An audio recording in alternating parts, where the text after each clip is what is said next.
வணக்கம். நான் சுதர்ஷன் மகேஷ். கேரளாவில் முதல்வர் பினராயி விஜயன் தலைமையிலான எல்டிஎஃப் இடது ஜனநாயக முன்னணி அந்த கூட்டணியினுடைய ஆட்சி நடந்துட்டு இருக்குது.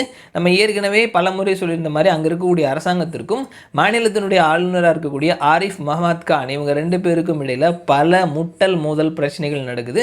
இந்த முட்டல் மோதல் பிரச்சனைகள் அப்படின்றத நம்ம பார்க்கும் பொழுது தில்லியிலிருந்து, பஞ்சாப்லேருந்து, வெஸ்ட் பெங்கால்லேருந்து, தெலங்கானாவில் இருந்து தமிழகம் வரைக்கும் பல மாநிலங்களில் முட்டல் மோதல் இருந்தாலும் கேரளாவில் நடக்கக்கூடிய முட்டல் மோதல் அப்படின்றது வேற லெவல் தான். ஸோ அதுக்கு நம்ம உதாரணமாக ஏற்கனவே ஒரு பழைய வீடியோ ஒன்று நம்ம போட்டிருந்தோம். ஆளுநர் வந்து ஏர்போர்ட்டுக்கு போயிட்டு இருக்கும் பொழுது 3 இடங்களில் எஸ்எஃப்ஐனுடைய மாணவர்கள் கருப்பு கொடி காட்டுறதுக்கு முயற்சி செஞ்சாங்க. ஒரு கட்டத்தில் அவரே வண்டியை விட்டு இறங்கி நின்னோடனே அவங்கெல்லாம் தெரிச்சு ஓடிட்டாங்க அப்படின்னு சொல்லிட்டு ஒரு சம்பவம் நம்ம ஏற்கனவே பதிவு பண்ணியிருந்தோம்.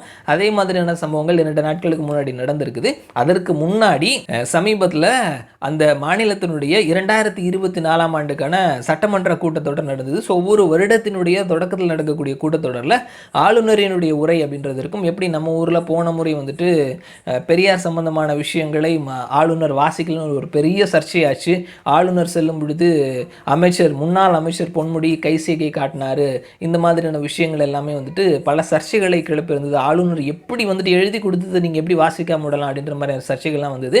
இந்த முறை வந்துட்டு கேரளாவில் சட்டமன்றம் வந்துட்டு தொடங்குறதுக்கு முன்னாடி கிட்டத்தட்ட 60+ பேஜஸ் இருக்கக்கூடிய அவங்களுடைய அந்த ஆளுநரினுடைய அந்த உரையை வந்துட்டு ரெடி பண்ணி கொடுத்துருந்தாங்க. அவரும் அப்ரூவல் எல்லாமே கொடுத்துருந்தாரு.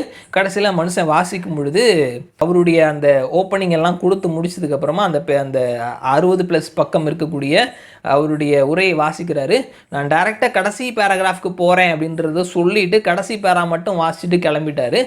1.17 நிமிஷம், 1 நிமிஷம் 17 செகண்ட் மட்டும்தான் மொத்தமாகவே அவருடைய உரை அப்படின்றது இருந்தது. ஸோ அதற்கு அவர் இப்போ சட்டமன்றத்துக்குள்ளே வரும்பொழுதும் சரி போகும் பொழுதும் சரி வந்துட்டு பினராயி விஜயன் அவருக்கான பூச்செண்டு கொடுக்குறது இந்த மாதிரியான விஷயங்கள் செஞ்சாலும் அவர் பினராயி விஜயனை பார்க்கவே இல்லை அப்படின்றத நம்ம கவனிக்க முடியுது. இதற்கு முன்னாடியும் கூட வந்துட்டு ஒரு நிகழ்வில் ஒரு 2 அமைச்சர்கள் பதவியேற்பு சமீபத்தில் நடந்தது. ஸோ அந்த நிகழ்வுலையும் கூட வந்துட்டு பினராயி விஜயனை ஆளுநர் கண்டுக்கவே இல்லை. ஒரு ஒரு ஒரு சபை மரியாதைக்கு கூட வந்துட்டு ஒரு ரெஸ்பாண்ட் பண்ணவே இல்லை. ஸோ அந்தளவுக்கு வந்துட்டு ஆளுநர் ஆரிஃப் முகமது கான் எந்த ஒரு விஷயத்தையும் ரொம்ப சென்சிட்டிவாக எடுத்துக்கக்கூடியவர். எல்லாத்துக்கும் சின்ன சின்ன விஷயத்துக்கெல்லாம் பெரிய அளவில் ரியாக்ட் பண்ணக்கூடியவராகவும் இருக்கிறாரு. வயதில் முதியவரும் கூட, 75 வயசு ஆகுது அவருக்கு. ஸோ அவர் சமீபத்தில் கொல்லத்தை தாண்டி ஒரு பகுதியில் போயிட்டு இருக்கிறாரு. இதே மாதிரி எஸ்எஃப்ஐனுடைய மாணவர்கள் வந்துட்டு கருப்பு கொடி காட்டினாங்க. இந்த முறையும் வந்துட்டு வண்டியை நிப்பாட்டிட்டு அந்த இடத்துல சேரை போட்டு உட்காந்துட்டாரு. நீங்கள் அவங்கள அரெஸ்ட் பண்ணுங்கள். 100க்கும் மேற்பட்ட போலீஸ் ஆஃபீஸர்ஸ் இருக்கும் பொழுது ஒரு 17-20 பேர் வந்துட்டு எப்படி அவங்களால வந்துட்டு கருப்பு கொடி காட்ட முடியுது? ஒரு பிரிவினைவாதிகள் உள்ளே இருக்கிறாங்கன்னு தெரிஞ்சுக்கிட்டே நீங்கள் எப்படி அதற்கு அலோவ் பண்ணீங்க? கேரளாவினுடைய போலீஸை நான் ரொம்பவே மதிக்கிறேன். இந்தியாவில் இருக்கக்கூடிய போலீஸில் one of the finest police வந்துட்டு கேரளா போலீஸ். ஸோ அந்த கேரளா போலீஸை அவங்களுடைய வேலையை செய்ய விடாமல் முதல்வர் பினராயி விஜயன் தடுக்கிறாரு. அவருடைய ஆட்கள் தான் அந்த எஸ்எஃப்ஐ மாணவர்கள். அவர் தான் அந்த வேலையெல்லாம் பண்ணிட்டு இருக்கிறாரு. ஸோ நீங்கள் அவங்கள அரெஸ்ட் பண்ணணும். அவங்க மேலே ஆக்ஷன்ஸ் எடுக்கலைன்னா நான் இங்கேருந்து போக மாட்டேன்னு சொல்லிட்டு நடு ரோடில் சேரை போட்டு உட்காந்துட்டாரு தர்ணா பண்ணுறதுக்கு. அது பெரும் பரபரப்பானது. அங்கிருந்துட்டே வந்துட்டு மோடிக்கு ஃபோன் பண்ண, அமித்ஷாக்கு ஃபோன் பண்ண அப்படின்ற மாதிரியான அவர் பேசின விஷயங்கள் மிகப்பெரிய அளவில் வைரல் ஆச்சு. அதற்கப்புறமா அந்த 17 பேர் மேலேயும் எஃப்ஐஆர் போட்டு ஜாமீனில் வெளிவர முடியாத அளவுக்கு எஃப்ஐஆர் போட்டதுக்கப்புறமா தான் அவர் அந்த இடத்த விட்டு காலி பண்ணார். அண்ட் போனதுக்கு அப்புறமா வந்துட்டு அவருக்கு Z+ பாதுகாப்பு கொடுத்துருக்குறாங்க.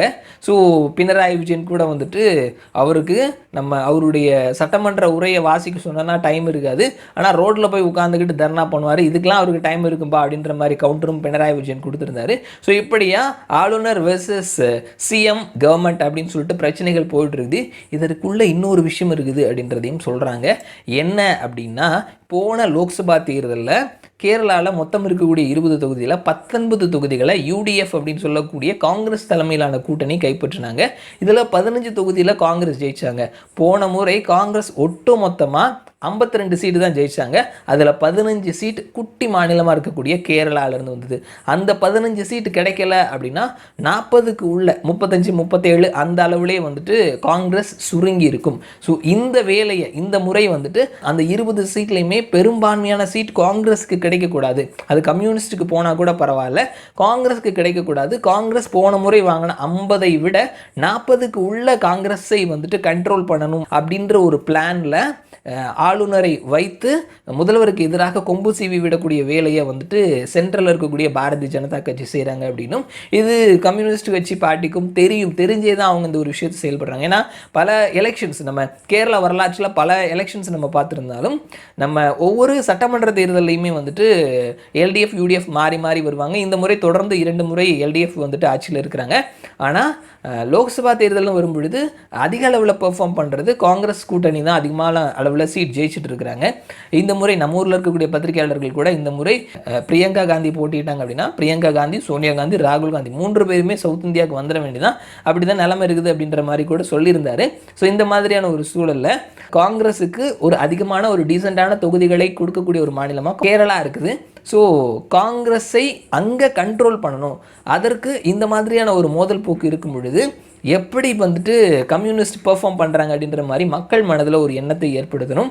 ஸோ இது பிஜேபிக்கும் லாபத்தை ஏற்படுத்தும். பிஜேபி அங்கே சில தொகுதிகளை வந்துட்டு குறிவைத்திருக்கிறாங்க. குறிப்பாக வந்துட்டு திருவனந்தபுரம், திரிஷூர், பாலக்காடு, பத்தனம்திட்டா இந்த மாதிரியான முக்கியமான தொகுதிகளில் அவங்களுக்கு வெற்றி வாய்ப்பு அதிகமாக இருக்கக்கூடிய தொகுதிகளை குறிவைத்து அவங்க வேலை செஞ்சுட்ருக்கிறாங்க. அவங்க ஜெயிக்கிறாங்க தோக்குறாங்க அப்படின்றது செகண்டரி.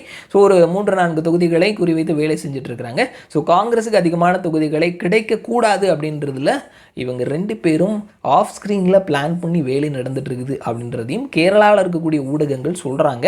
ஸோ காங்கிரஸுக்கு எதிராக கம்யூனிஸ்ட் அண்ட் பாரதிய ஜனதா கட்சி ஆஃப் ஸ்க்ரீனில் வேலை செய்கிறாங்க அப்படின்ற ஒரு தகவலையும் நம்ம பார்க்க முடியுது. ஸோ பார்க்கலாம் என்ன நடக்குது அப்படின்னு சொல்லிட்டு மறுபடியும் நான் உங்களை இன்னொரு வீடியோ சந்திக்கிறேன். அது வரைக்கும் நன்றி.